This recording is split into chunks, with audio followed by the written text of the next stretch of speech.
Hey, it's day 27 in our 40 days of preparation, and wow, only 13 days to go.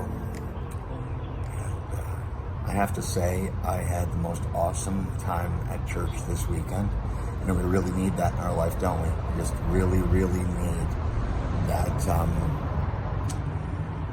with the Lord. And I heard some incredible preaching on Luke chapter 6 and how Jesus healed the man with the withered hand.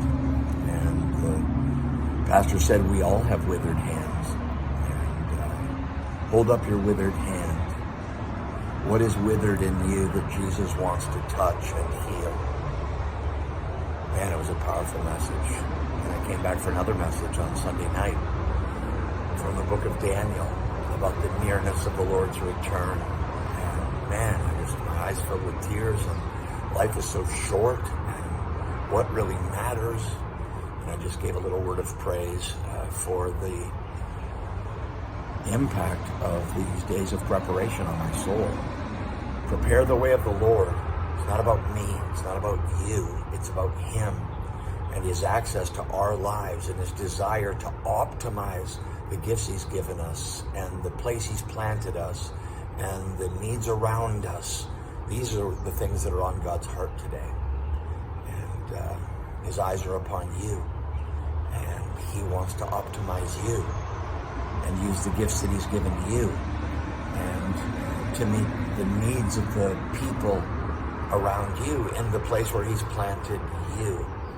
And that's why we're preparing our hearts. I remember preaching years ago on Joseph and how Joseph bloomed wherever he was planted. That's bearing fruit. Joseph bloomed in the home of his father, in front of his brothers, and was getting visions and dreams from the Lord.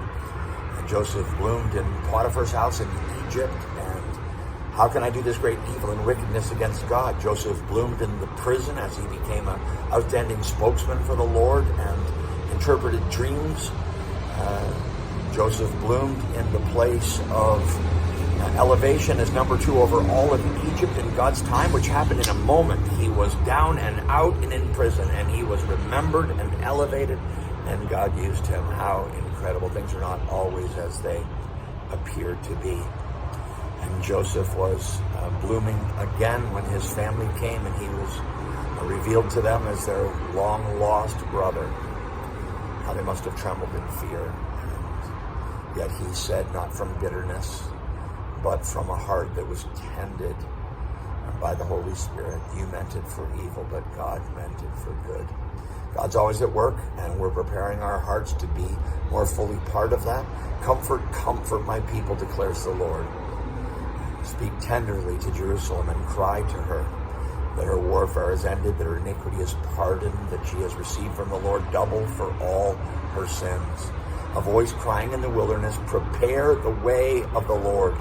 So 13 days to go, we're preparing our hearts to be spiritually fit for all that God is longing to do in us. And we're going to go into the last verse starting tomorrow. I can't wait. And the glory of the Lord will be revealed, and all flesh will see it, for the mouth of the Lord has spoken. Love you today.